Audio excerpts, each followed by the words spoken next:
Today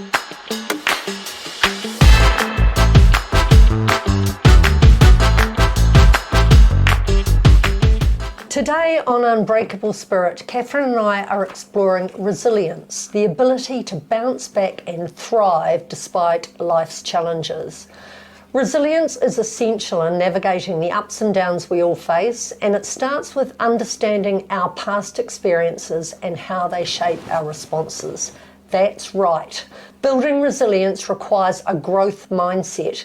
Have you encountered challenges that tested your strength? Sharing these stories helps illuminate the path that others can take in overcoming their obstacles. And let's discuss strategies to help develop that emotional strength, reinforcing the idea that we can learn and grow from setbacks.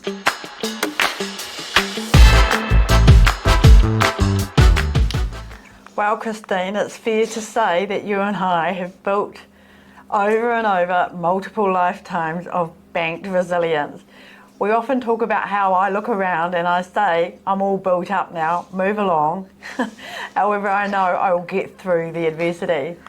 I've been here before, and it's important to engage in self-care, which also plays a significant role in fostering resilience.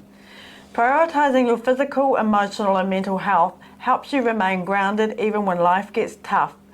Connecting with supportive individuals can have a profound impact on your ability to cope with challenges.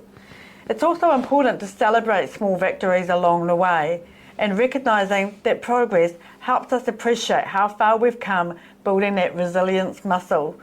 Every challenge we face is an opportunity for growth, and the more we embrace that, the stronger we become. In fact, I say you only truly grow when you're in a state of discomfort.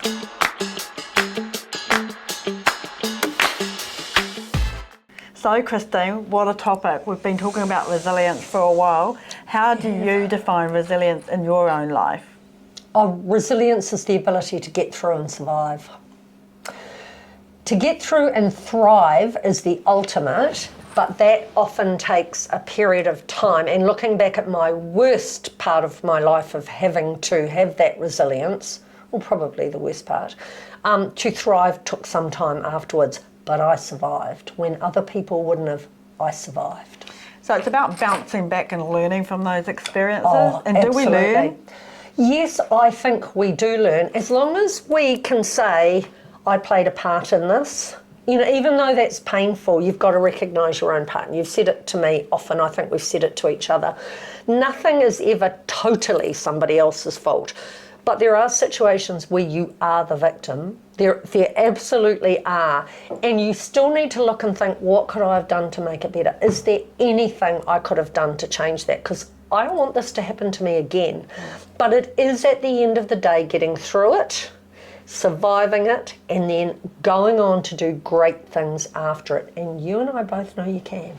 So what things have you done that you found helpful in building that emotional strength for yourself? Well, what I did, a process I did that I didn't even realise was so powerful at the time of my problem with the Labour government in 1998. You know, I was the talk of the nation every single day for a long time. It was 2 years. Every day, every news outlet, every talkback show. I was the most hated person in New Zealand. You had great outfits though. Thank you very much, I did. But I wasn't. It was a really, really tough time, and I didn't realise the coping strategy that I had, but I look back on it now. I did not watch the news, I did not listen to the radio, I did not read the newspaper, and everyone vetted my emails before I saw them. So what I did was concentrate on my business and what it had to achieve, because I was going to go out with it on absolute top, which I did.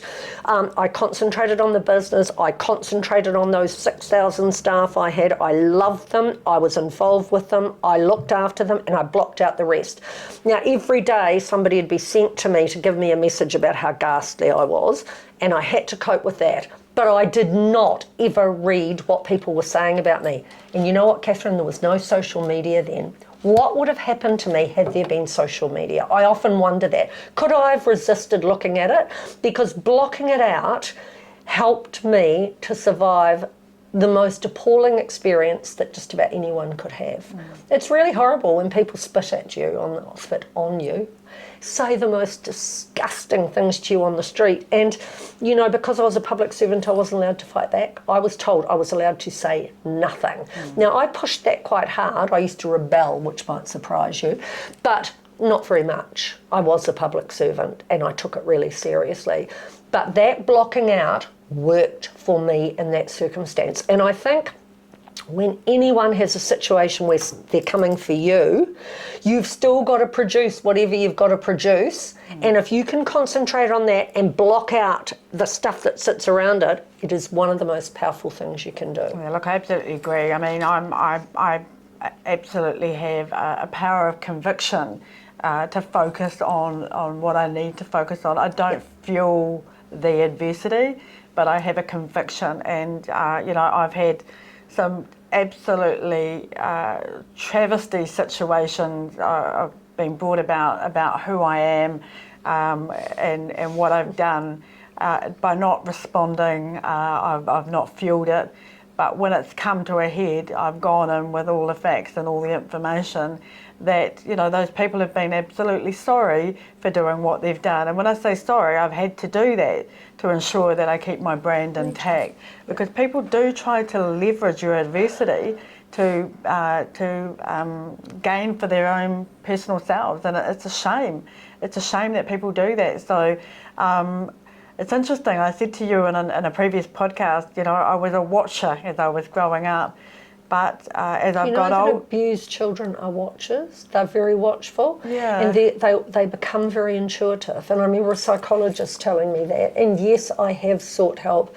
After that 2 years, I thought I was okay, and I actually fell down. We got new carpet and it was slippery, and I kicked a towel from the top of the stairway and fell down and cracked my sacral plate. And it was very painful, and I started to cry, and I cried for 2 weeks. I didn't eat, I didn't sleep, I didn't drink. So I guess it was like a breakdown that I had, and it was a terrible, terrible time, and I thought that I was all right. I was going somewhere with telling you that. I don't exactly know now where I was going, but I was going somewhere. But, you know, it does have a terrible, terrible effect on you, but later on it gives you the resilience back as long as you keep going. I have never gone away, Catherine. I've never hidden. I've never said you were right and I was wrong. In fact, I sued the government, a very stupid thing to do. And I lost, but I won the court of public opinion. For the first time, people heard the other side of the story. And I became a celebrity, which would only happen in New Zealand, where people want to kiss you instead of spit on you. It was a very unusual experience. You had both though, did you not? I did. Yeah, I absolutely did. Yeah, people wanted to touch my legs. You know, they'd criticised me, apparently showing them off. They're very long. It's hard to cover them up.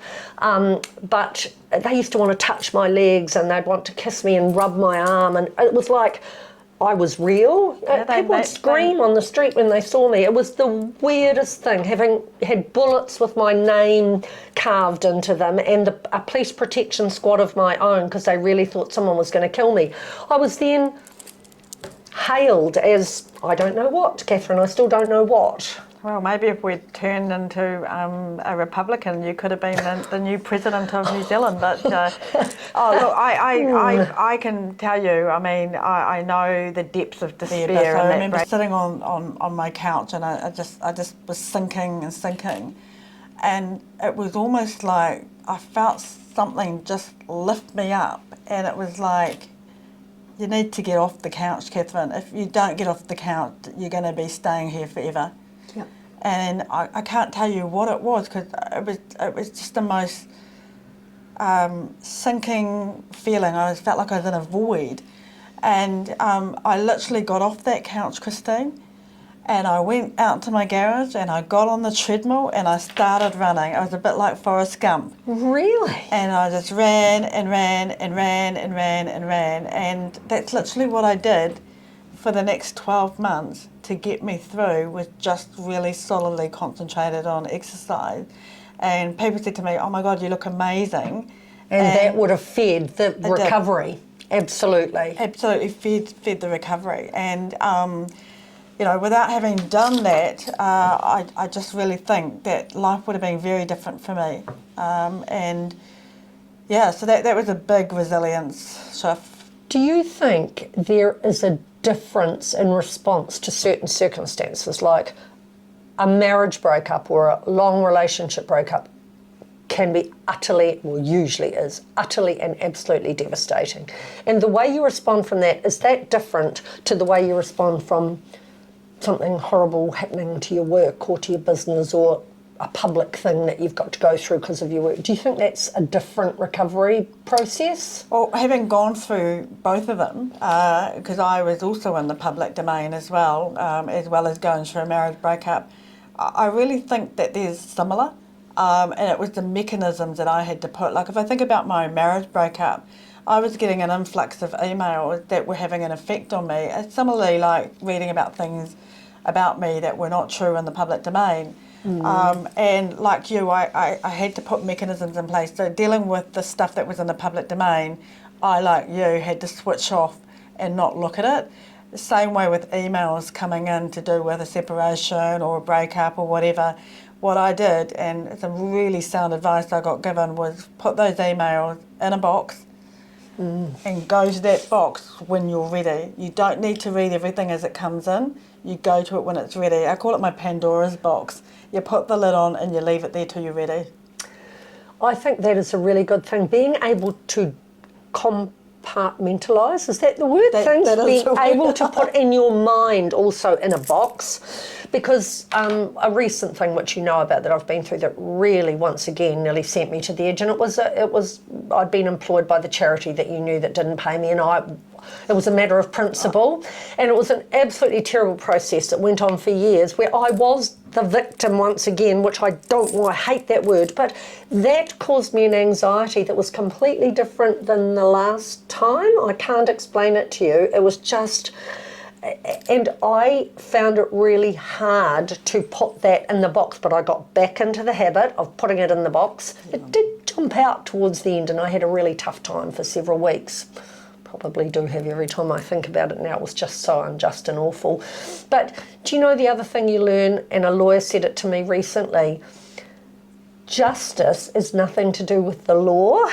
The law is the interpretation of the law, and justice is a totally different thing. And people expect justice, but that's not a reality. No. Do you know how hard that's been for me to come to terms with, that justice has got nothing to do with it? Sometimes it has. Sometimes it works out that way, but often it doesn't, especially when you're in situations like that. So I do think being able to put it in a box in your mind is one of the things that is a very important thing to be able to do. You've got to know when to let it out, because you've got to deal with it. Well, it's not going to go away. The reality is we put it in a box because we know we have to go back to it. But when we're strong enough to go back to it. That's the thing. You've got to have the strength to be able to deal with it. You also talk about habit. It is a habit. You have to get into the habit of knowing when the right time is to deal with something and when it's not. And there's no point dealing with something when you're not in the right frame to be able to deal with it. So, yeah, look, it is interesting. I mean, everything that we go through is a learning. We have to learn, but we also need to bring through those mechanisms of what we have drawn on before to get through. I think you and I are probably, I mean, one day we'll write our book, Christine. We're probably one of the toughest cookies. And, you know, I remember a lawyer saying to me, in fact, he's my family lawyer, I've known him since I was 21, poor guy. He said to me, Catherine, you are one of the most toughest and resilient people I've ever met in my life. He said, as a lawyer, I'd hate to go up against you in court and you're not even a lawyer. Because he says, I have a really strong moral compass.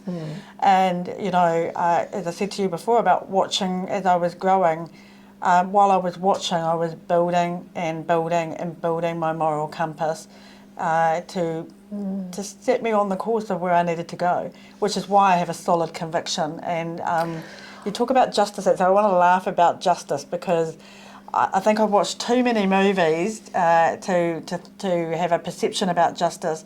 But the reality is the interpretation of law depends on circumstances as well. It sure does. It sure does. It's a horrible thing to come to terms with. There was just one thing I wanted to mention there, because you talked about us being tough. And we are, excuse me, in terms of resilience, But I am really, everyone thinks toughness means you don't get hurt and you don't feel anything. Oh, you do. And that, you know, people say horrible things about me still, and I get really hurt. And I've got no way of fighting back. You can't go around saying to people, oh, that's not true, I'm not like that. Or you've got no way of fighting back. But it doesn't mean you don't feel things. It means you've got the ability to get through them. You try and bring me down, I'm going to fight to get through this. You're not going to do that to me. It doesn't mean it doesn't hurt terribly. Yeah. So I know you get hurt over a lot of things. So yes, you're tough, but you're also very human. And it is human to feel that pain. That pain is sometimes dreadful. Oh, look, it can take you to a depth that, you know, I just want people to understand it's absolutely normal, and it's really important that you surround yourself with good people, and you get those habits in place. You know, take stock of what we're saying. You know, build the box, put the stuff in the box, go out and exercise. Look at people as if they're Donald Trump or Mickey Mouse or Donald Duck or whoever else. You will get through this. Life only throws what we can handle, and sometimes I go, I've had enough. I don't need any more to be thrown at me, but I'm sure there's plenty more that'll come. And I do think, and it's not a place that we're here to talk about, but you know, when you get to that edge of that point and you're thinking you can't take any more and you're thinking about doing something awful, it is a permanent solution to a temporary problem, because everything that you and I have been through in our lives has moved on. It has moved on, and we have thrived after it. Yes. There is always an answer. There is always an outcome. You just sometimes need some good, strong people beside you to keep you going. Yeah, like us, right? Like us. So look, let's wrap this up, Christine. For the viewers out there, we encourage that you reflect on resilience that you hold within you. Embrace your challenge as part of the journey. Thank you for joining us, and until next time, keep nurturing that strong spirit as you navigate life's adventures, adversity and resilience. Bye.